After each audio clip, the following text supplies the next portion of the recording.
oh my God. Oh my God, it really happened. It really happened. Ben Simmons did it. Ben Simmons took a three-pointer, cushed it. I mean, he cushed it. Nothing but net. Great form as well. Now, you can say, Broads, there was no one defending him. No one defends him now in the NBA because the narrative behind him is he can't shoot. So no one defends him. Everyone sags off and forces him to shoot. So that moment will happen in a real NBA game, and he answered the bell. Now, I thought that he was going to shoot earlier in the game, earlier in his minutes, and he didn't, and I was a little underwhelmed, but I thought to myself, he might not shoot tonight. Here's why. He's so much better than the other team. He has way more talent than the other team. He's just going to blow by them, do a layup, do a reverse layup, maybe dunk it once or twice. He's going to blow by them and kick it out because he's so good. His talent is way higher than theirs. He's not going to settle for a jump shot because I don't think he's going to go out of his way to take jumpers. He's just going to take them as they come to him, which is fair, which I think is the right way to do this. But I figured at that point, okay, I saw one quarter. I didn't see a jumper. Maybe it won't happen. He then takes a fadeaway jump shot from the baseline. It rattles around and falls out. All right, it was outside the paint. It was a jump shot. Okay, at least I saw something. The first half is about to end. Seconds on the shot clock are going down. You hear the Wells Fargo Center rise. You hear the shoot. You can feel how tense it was because they wanted a shot. And he pulls up and drills it. Now, he wasn't on the line. He was a couple feet off the line, too. That was a damaging shot and fantastic. Now, it sucks because we erupted like a fan base where Markelle Fultz hit a shot, and we erupted as if it's some crazy big thing. We want to get to the point where Ben Simmons hitting threes are just going to be normal, and you don't react that way. But it's the first one. You hear him talk to the media about it differently. You see videos on YouTube all summer long and on Twitter. So, of course, when it first happens, you're going to erupt like it's this wonderful thing. I want it to get to the point where it's so normal. You see the cut of his teammates and Mike Scott and the bench just going wild and crazy. Like I said, it's entertaining to see that. And, of course, I feel the same way. I jumped up in my living room, fist pumping, screaming when it happened, too. But I want it to be normal. And guess what? It will be normal. It definitely will. You know what else is normal? Me giving you free money. That's normal as hell. I do it all the time. Use the promo code Broads for $20 off of your SeatGeek's total purchase. Get yourself to a game today. Also, real quick, we are in the middle of my 10,000 subscriber giveaway. Link is in the description if you have not yet entered to win Sports Talk with Broads apparel. But let's talk more about this game because not that there's really that much to talk about. Let's be real. That team on the other side should never be on a basketball floor with an NBA team ever. They're awful. And it's no knock on them, right? I mean, they're in a different league. Not many leagues can even compete with the NBA. But what are you supposed to take away from a game where the 76ers win by 3,582?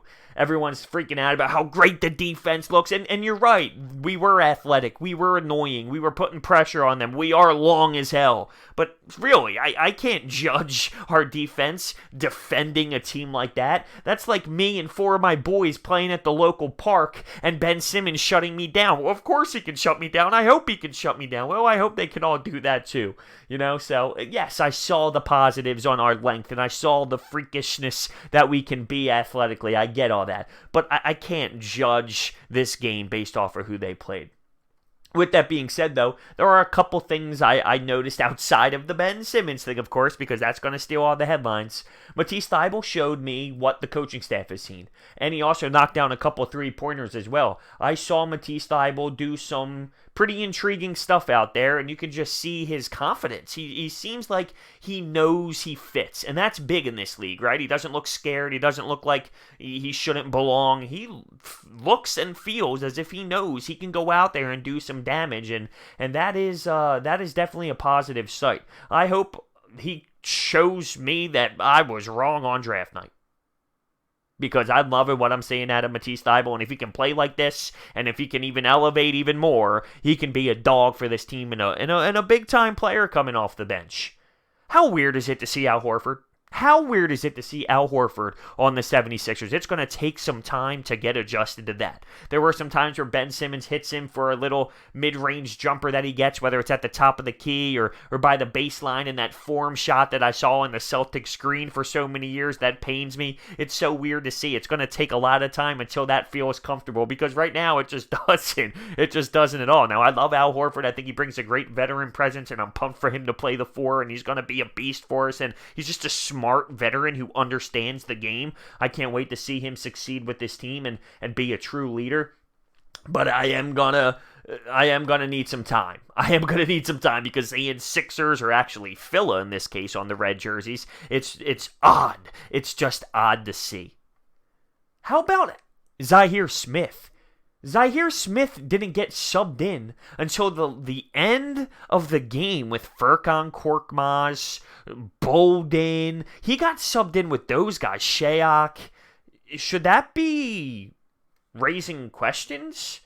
Because this game was played out, rotation-wise, as if it was a real game. You had your starters come in, you used the rotation minutes like you would if it was game 1 of the regular season. Zhaire Smith got subbed in so late with the nobodies. Is it because it's just the first preseason game and Brett Brown's going to give people different looks? Maybe. But to me, that's a little telling. I'm going to keep my eye out on Zhaire Smith moving forward. He might be in more of a battle than we expected him to be in. I don't know. I didn't expect him to be getting subbed in to the point where he's playing with Furkan Korkmaz. That's saying a lot to me, honestly. Maybe I'm overthinking it. I don't know. Trey Burke was intriguing. He had, 11 points, knocked down a couple threes. The biggest knock on him is gonna be defensively. It seems like Brett Brown has pretty much called him into his offense and said, I need you to be a beast defensively. I need you to have me trust you. Brett Brown needs to trust him out there defensively, because in my opinion, it looks like he's better offensively than Neto is, and Neto is a guy who's going to be just your standard point guard. He's going to drive, he's going to find guys open, he's going to deliver the basketball, he's going to pass first. Trey Burke has that sense of offense to him where he's going to create his own shot. He's going to be able to make other stuff happen than just pass. I love that, but he's going to have to be a beast defensively as well. He's going to have to find a way, because this team, our bread and butter, is clearly going to be our defense. No Mark Zumov. That kind of sucked today on the broadcast, not going to lie. There's nothing better than Mark Zumov. But it was fun to watch the guys run up and down the floor, right? You saw a little bit of Tobias. You saw Josh Richardson knocking down some shots, getting fouled, knocking down threes. He was doing his thing, and he's going to be a good player. They were talking about how in Miami, he was on pace to be that number 1 guy once Dwayne Wade left. Well, now, as good as he is to be a number 1 guy, now he's a 4th option. And that's saying how deep we are as a Sixers team, which is a positive thing. Like, he's potentially a number 1 guy in Miami, and now he's your 4th option in Philadelphia. That's saying the team is super deep. And how about this? How much energy was in that building today? You knew it was going to be a blowout. You knew they were going to get crushed. And there was a really decent showing in the Wells Fargo Center. That just shows you how pumped up this city really is for Sixers basketball. Now imagine being someone like Josh Richardson who played in Miami, right? And I'm not saying Miami has 0 fans, but they don't have Philadelphia 76ers type fans. They're not selling out a Miami Heat building for a preseason game. No, they're definitely not. I wonder what it's like to be in a different organization, come here for a game like that and say, wow, these Philadelphia fans, they really are nuts. This is just a preseason game against a Chinese team where we're going to blow them out by 70. The place was filled out completely, and it just tells you and shows you that this city is ready for some basketball, and they believe that this team can really make it happen and do something special. But I loved seeing the guys run up and down the floor. I thought that was just fun to see. Just to see them kind of press a little bit defensively, be annoying, get in their faces, dominate them, throw up some alley-oops. Watch JoJo with his afro doing what he does there on the low block, using his footwork, slam dunking. It was something that kind of got my juices flowing here. I'll tell you what, though. That was fun as hell. That moment of Ben Simmons hitting that jumper, that was fun as hell. Let me know your thoughts on Ben Simmons hitting the 3. Thank you guys so much for watching, and I'll see you next time.